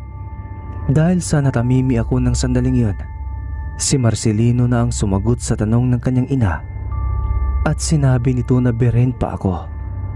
Halos gumuhit ang nakakagimbal ng ngiti sa labi ng ina ng aking nobyo na parang nais ako nitong sunggaban. Habang ang asawa naman nito ay matalim akong pinagmamasdan. Hanggang sa bigla na lang dumating si Alejandro at sinabi nito sa kanyang mga magulang na darating na mamayang gabi ang kanyang tito at tita kasama ang dalawang pinsan niyang babae. Ngunit ang labis kong ikinagulat ay hindi sa akin kinumpirma ni Marcelino na bukas na palang nakatakdang araw ng aming pag-iisang dibdib. Dahil nabanggit din ni Alejandro na darating na rin ang mga mag-aayos ng venue ng aming kasal sa mismong labas ng kanilang mansyon malapit sa malawak na swimming pool. Mami, akala ko ba sa susunod pang araw ang aming kasal? Bakit pinaaga ninyo ni Daddy ang araw ng aming seremonya? Usisang tanong noon ni Marcelino sa kanyang ina na halatang ito ang nasusunod sa kanilang pamilya. Marcelino, desperas ng kaarawan ng ating pinuno. Kailangan bago sumapit ang alas 12 ng hating gabi ay meron na tayong masaganang alay sa kanya. Baka nakakalimutan mo kung bakit dinala mo dito sa ating isla si Margarita. Sagot naman ng ina ni Marcelino na ito ang nagsisilbing batas sa kanilang adhikain. Nang araw na yon ay hindi ko alam ang aking gagawin dahil binabalot na ako ng tensyon sa aking sarili. Halos nanginginig na ang aking mga kamay at nawalan na rin ako ng ganang kumain. Nararamdaman ko rin na hindi ako bahagi ng kanilang pamilya at harap-harapan nila itong sinasabi sa akin. Alam kasi nila noon na hindi na rin ako makakalabas sa kanilang mansyon, kaya bulgaran na itong sinasabi ng ina ng aking nobyo. Marcelino, mahal, mukha yatang sumama ang aking pakiramdam at nawalan na ako ng ganang kumain. Nais ko munang magpahinga sa aking silid. May nahon kong sambit kay Marcelino.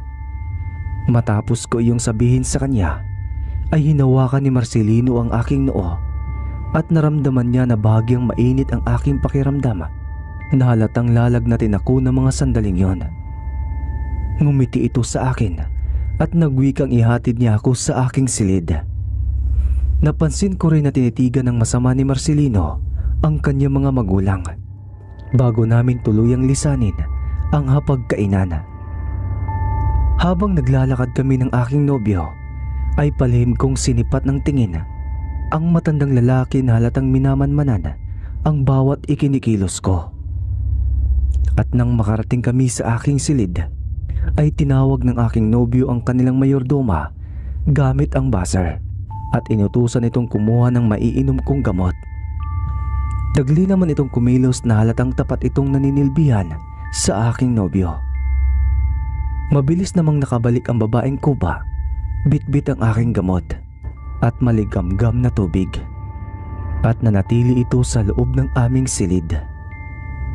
Matapos kong inumin ang gamot, ay katahimikan ang namumutawi sa aming dalawa ni Marcelino, habang tahimik kaming pinagmamasdan ng mayordoma, hanggang dumating sa punto na niyakap ako ni Marcelino at sinabihan ako nito na huwag na lang intindihin ang mga sinasabi ng kanyang ina. Nagpaalam ito sa akin na kakausapin lang niya ang kanyang mga magulang at muli niya akong babalikan. At bago tuluyang lumabas ng silid si Marcelino, ay binulungan nito ang kanyang mayordoma habang sa akin nakatingin ang kanilang mga mata. Nang tuluyang makalabas ng aking silid ang aking nobyo, ay ikinandado ng babaeng kuba ang pinto at marahang naglakad sa akin at agad na nagwika. Ma'am Margarita, pinapasabi sa akin ni Sir Marcelino na ihanda mo na ang iyong sarili mamayang gabi dahil ililikas kanya sa islang ito. Sambit sa akin ng mayordoma. Pero bakit niya ako ililikas? May masama bang magaganap sa araw ng aming kasal? Usisang tanong ko sa kanya, kahit alam ko na ang kahihinatnan ng mangyayari. Makinig kang mabuti sa akin, Ma'am Margareta. Sinabi sa akin ni Sir Marcelino na ako na ang magpaliwanag sa iyo. Sa araw ng inyong kasal ay aalay ang iyong dugo sa kanilang rebultong sinasamba, ang rebulto ng Diyos ng kadiliman. Bukas ng hating gabi ang kaarawan ng kanilang Diyos-Diyosan at ang pangkabirhin mo ang masaganang alay para sa kanilang mga ninuno, para manatili ang kasaganahan ng kanilang pamumuhay at makamit ang walang hanggang buhay. Pagpapaliwanag sa akin ng babaeng kuba, at napansin ko na tila tumutulo ang mga luha nito sa kanyang mga mata. Tulad ba ng sinapit ni Estela? Ang huling inalay sa nakaraang taon? Usisang tanong ko muli sa babaeng kuba. Matapos ko iyon sabihin, ay umagulgol ito ng iyak na parang labis siyang nasasaktan nang banggitin ko ang pangalan ni Estela. Manang, bakit ka umiiyak? Kilala mo ba si Estela? Tanong ko sa kanya noon. Hanggang sa nagulat na lang ako nang sabihin nito na malapit sa puso nito si Estela, sapagkat siya ang nag-alaga sa dalaga noon. At ang labis na ikinadurog ng aking puso nang sabihin nito na si Estela ang babaeng iniibig ng wagas at totoo ni Marcelino. Ipinaglaban noon ni Marcelino ang kanilang pagmamahalan sa kanyang mga magulang.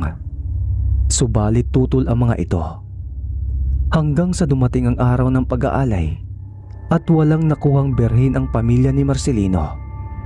Kaya't ang kasintahan niya ang nakatakdang ialay. Halos mahigit 1 taon daw nangulila noon si Marcelino sa pagkawala ni Estela. Ang babaeng kuba rin ang nag-aalaga sa binata habang nasa estado ito ng matinding puot at kalungkutan. Matapos ialay si Estela sa Diyos ng kadiliman, ay palihim daw na kinuha ng mayordoma ang putol na daliri ni Estela habang nakasuot ang gintong singsing. Pati ang suot nitong itim na trahe di Buda ay ipinuslit niya upang ibigay kay Marcelino. Nais kasi itong ipasunog ng kanyang mga magulang. Simula nga noon ay hindi na muling umibig pa si Marcelino at si Alejandro ang palaging nagdadala ng babaeng birhen kada taon. Ginagamit nito ang kakisigan at karangyaan para mabigani sa kanya ang babaeng dadalhin nito sa kanilang isla. Subalit sa mga lumipas na taon ay nagulat na lang daw ang babaeng kuba pati ang kanyang mga magulang na muling umibig si Marcelino. At nang makita raw ako ng babaeng kuba ay nagulat siya dahil kahawig ko raw si Estela. Subalit naguguluhan pa rin ako ng mga panahong iyon. sapagkat tanging birhen lang ang inaalay nila para sa kanilang Panginoon. Bakit hindi pa ako noon ginalaw ni Marcelino para hindi na ako maging alay kung mahal niya talaga ako? Kaya't naisip kong tanungin si Marcelino tungkol sa bagay na iyon kapag nakabalik na siya sa aking silid para itakas ako sa kanilang isla. Naguguluhan kasi ako sa mga nangyayari dahil kung talagang mahal ako nito ay hindi na niya ako dinala pa sa kanilang isla. Matapos isiwalat sa akin ng babaeng Kuba ang buong katotohanan, ay tinatagan ko ang aking sarili dahil alam kong hindi ako ligtas sa kanilang mansyon, lalo na't darating na ang ilang kamag-anak ni Marcelino. Hindi na rin ako lumabas sa aking silid at dinalhan na lang ako ng pagkain ng babaeng Kuba. Naiinis din ako ng mga sandaling yon kung bakit wala pa si Marcelino. Sumapit ang gabi ay sinabi sa akin ng babaeng Kuba na inaayos na raw ng 2 inupahang tao ang mga dekorasyon sa magaganap na kasalan bukas. Manang, bakit wala pa si Marcelino? Asan ba siya? Tanong ko sa babaeng Kuba. Huwag mo nang isipin si Marcelino. Gumagawa siya ng paraan para makaalis kayo mamaya. Naghahanap lang siya ng tamang pagkakataon. Sagot naman ng mayordoma. Sumapit nga ang hating gabi ay wala pa rin si Marcelino, pati na rin ang babaeng Kuba. Naisip ko tuloy noon na baka nililinlang lang ako ni Marcelino, kaya't nakaramdam na ako ng kaba at labis na takot.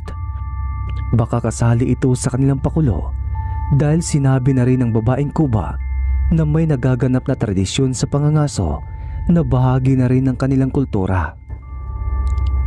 Habang napapaisip ako, ay napansin ko na tila gumagalaw ang pula kong maleta na parang may nais makawala sa loob nito. Kaya't sumagi agad sa isip ko ang itim na trahe de Buddha. Hanggang sa nakaramdam na lang ako na parang may sumapi sa aking katawan at may bumubulong sa aking isipan na isuot ko raw ang itim na gown. Agad akong lumapit sa maleta at mabilis na kinuha ang trahe de Buddha. Hinubad ko ang buo kong kasuotan at walang alinlangan na sinuot ang damit pangkasal. Matapos kong maisuot ito, ay muli na namang may bumubulong sa aking isipan na parang tinuturo nito ang dapat kong gawin. Parang may kumukontrol na rin ng aking isipan. Dinala ako ng sarili kong mga paa sa malaking kwadro sa dingding at isang lihim na pintuan ng aking natuklasan. Mabilis akong pumasok doon at marahan na naglakad sapagkat may kadiliman ang paligid. Ngunit nagulat na lang ako nang makita ko ang imahe ni Estela na parang kumikislap at binibigyan ako ng tanglaw para malaya ako makagalaw sa madilim na lihim na silid. Hanggang sa isang hagdanan ng aking nasipat at marahan akong tumungo roon. Nang makababa ako sa nasabing hagdanan, ay isang malaking bintana na may nakaharang na screen na gawa sa aluminum. At dahil madilim sa kinaroroonan ko, ay hindi nila ako makikita. Nang sumilip ako sa bintana, ay doon ko nakita ang mga magulang ng aking nobyo kasama ang isa nilang kamag-anakan. Ngunit ang labis kong ikinagulat ay naroon din si Alejandro at Marcelino habang kausap ang 2 magandang babae at tinatawag nila itong pinsan. Naroon din ang matandang Kuba at ang matandang lalaki. Ngunit ang nagbigay kilabot sa akin ay may 2 bangkay na nakahilata sa sahig na halos wakwak ang sikmura at nagkalat ang laman loob. Naisip ko na baka sila ang nagsagawa ng dekorasyon dahil na rin sa hawak nitong bulaklak na carnation. Ito ang tinatawag na bulaklak ng kamatayan. Dahil sa aking nasaksiyan, ay alam ko na ang buong katotohanan na nililinlang lang ako ng babaeng Kuba. At iyon siguro ang ibinulong sa kanya ni Marcelino. Habang nagiinuman sila sa tabi ng 2 bangkay, ay sinamantala ko na ang pagkakataon na tumakas. sapagkat alam kong nasa tabi ko si Estela. At naisip ko rin na ito siguro ang birtud na sinasabi niya sa akin, ang makakita ng pangitain at bigyan ako ng gabay para sa aking mga gagawin sa pamamagitan ng itim na gown na suot ko. Margarita, tumungo ka sa dulo ng silid na ito at may makikita kang lihim na lagusan sa likurang bahagi ng mansyon. Ani ni Estela sa aking isipan. Maingat muli akong kumilos para hindi makalikha ng ingay.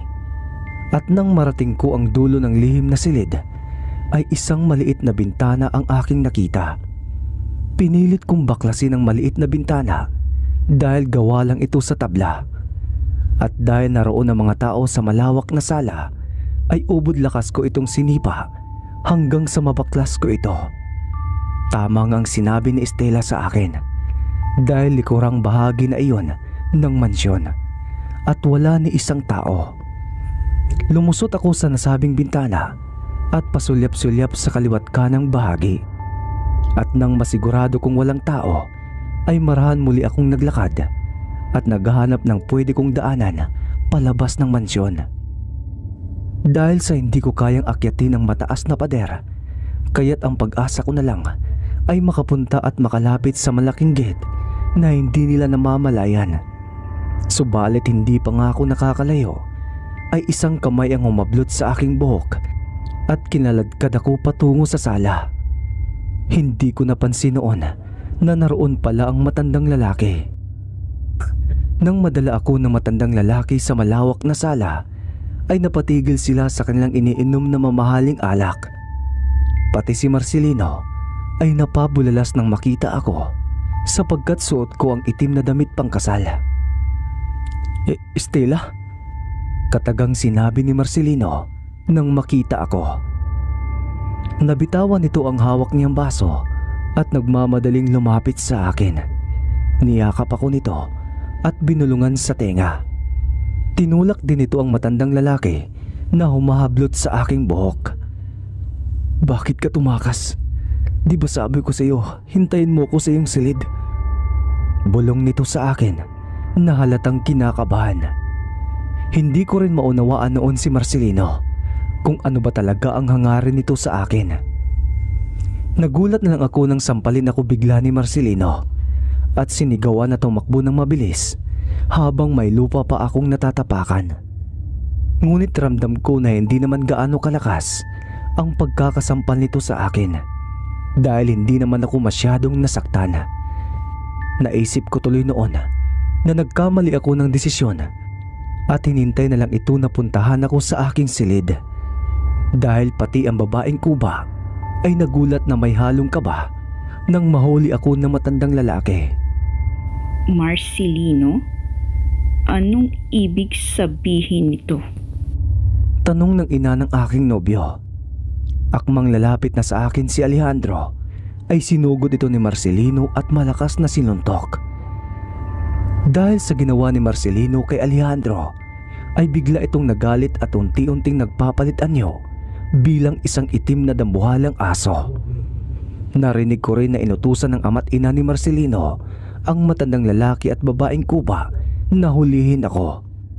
Ngunit nagpalit anyo bilang aswang ang babaeng kuba at sinalakay nito ang matandang lalaki at mabilis na sinakmal sa leeg. Dahil sa aking mga nasasaksihan ay tumugma ang mga pangitain ko, pero binago nito ang pangyayari. Dagli akong tumakbo patungo sa dingding kung saan nakalagay ang mga antigong sandata at walang habas kong kinuha ang palakol bilang proteksyon sa aking sarili. Nang muli akong humarap sa kanila upang labanan sila, ay nasa anyong halimaw na silang lahat. Subalit alam ko kung sino sa kanila si Marcelino dahil nakikipaglaban ito sa isa pang dambuhalang aso at alam kong si Alejandro ang kanyang katunggali. Subalit nang ibaling ko sa kabila ang aking paningin, ay nakita kong nakahandusay sa sahig ang babaeng kuba at ang matandang lalaki na parehong nanghihina at maraming sugat sa katawan dulot ng kanilang matinding labanan. Ang iniisip ko noon kung paano matatakasan ang 6 na malalaking aso sa aking harapan na nais akong lapain. Ngunit alam kong hindi nila ako papatayin dahil bukas pa ng gabi ang pag-aalay. Nang salakayin ako ng isang itim na aso, ay walang habas kong winasiwas ang palakol, kaya nasapul ko ito sa katawan at agad namang napaatras. Hindi ko alam kung saan ako humuhugot ng lakas hanggang sa biglang may kumontrol sa aking isipan. Tila may gumagapang sa aking katawan na enerhiya na hindi ko lubos maunawaan. Agad kong sinalakay ang isang itim na aso at hinampas ko ito ng malakas. Halos bumaon sa kanyang katawan ang talim ng palakol, kaya't napahandusay ito sa sahig. Muli akong sinugod ng isa pang itim na aso at umibabaw ito sa akin. At plano na ako nitong sakmalin dahil napuruhan ko ang isang kasama niya. Subalit na iharang ko ang puluhan ng palakol sa kanyang bibig at sinipa ko ito ng malakas. Mabilis akong bumangon at ako naman ang sumugod sa kanila. Muli kong iwinasiwas ang palakol sa ulo ng dambuhalang aso na tuluyan nitong ikinasawi. Hanggang sa napalibutan na lang ako ng 4 na natitirang itim na dambuhalang aso. Ngunit agad namang sinugod ni Marcelino ang 2 sa kanila at sa tansya ko ay mga tito at tita niya ito. Habang nakadusay at duguan sa sahig si Alejandro dahil sa mga natatamong sugat nito sa katawan. Habang kinakalaban ni Marcelino ang 2 aso ay matapang ko namang sinugod ang 2 pang aso at nasisigurado kong ito ang ama't ina ni Marcelino. Wala akong tigil sa pagwasiwas ng palakol habang sinusugod ko sila. Malakas na rin ang loob ko dahil alam kong nasa panig ko si Marcelino. Habang inaatake ko ang isang dambuhalang itim na aso, ay hindi ko napansin ang pagsunggab ng isa pang dambuhalang aso, kaya't malaya nitong nasakmal ang aking hita. Habang sakmal ako nito, ay hindi ko tinigilan hampasin ang isang aso hanggang sa masapul ko ito sa lalamunan. Bumulwak sa dambuhalang aso ang masaganang dugo nito, kaya't napatigil ito sa pagsakmal sa akin at dinaluhan ng isang itim na aso na tinamaan ko sa lalamunan. Nang daluhan ng itim na dambuhalang aso ang nasapul ko sa lalamunan, ay nagbalik ito sa dating anyo bilang isang tao. At ito pala ang ina ni Marcelino. Nag-aagaw buhay naman ang ama ng aking nobyo nang tamaan ko ito sa leeg. Napalingon ako sa kinaroroonan ni Marcelino at napaslang na pala nito ang 2 nitong kalaban na halos gutay-gutay na ang mga laman. Ngunit alam kong maraming natamong pinsala si Marcelino dahil naliligo ito sa sariwang dugo na galing sa sarili niyang mga sugat. Hanggang sa muli itong bumalik sa dati niyang anyo at hubot-hubad ito sa aking harapan. Paika-ika itong lumapit sa akin na halatang nanghihina. Marcelino, ito ba ang nais mo? Dahil sa babaeng yan ay kinalaban mo ang sarili mong pamilya at angkan. Kinasusuklaman kita. Ani ng ina ni Marcelino habang kalong-kalong nito ang kanyang asawa. Ngunit walang tugon si Marcelino sa kanyang ina at kinuha nito ang kanyang pambabang kasuotan upang takpan ang masila nitong katawan. Hinawakan nito ang aking kamay at hinila ako palabas ng mansyon patungo sa malaking gate. Tahimik lang ito na makalabas kami ng kanilang mansyon at agad kaming sumampa sa yate. Agad nitong pinaandar ang makina para lisanin ang kanilang isla. Marcelino, mahal. Patawad kung hindi ko sinunod ang utos mo sa akin na hintayin kita sa aking silid. Patawarin mo ako, mahal. Nanulumo kong sabi sa aking nobyo sapagkat nakagawa ako ng maling hakbang. Subalit hindi ito umiimik at lumuhod sa aking harapan. Pinunit ito ang lalayan ng suot kong trahe de Buda at tinalian ang sugat ko sa hita. Matapos nitong talian ang sugat ko, ay mahina itong nagsalita na tama lang daw ang aking ginawa. dahil naaawa ito sa akin. At inamin din niyang mahal na mahal niya ako at mas lalo raw niya akong iniibig nang makita niyang suot ko ang itim na damit pangkasal na ginamit noon ni Estela.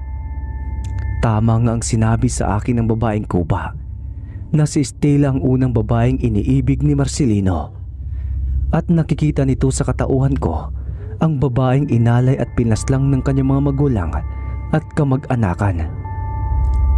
Sa ibang direksyon kami tumungo ni Marcelino kung saan may malapit na pantalan na pwede kong puntahan.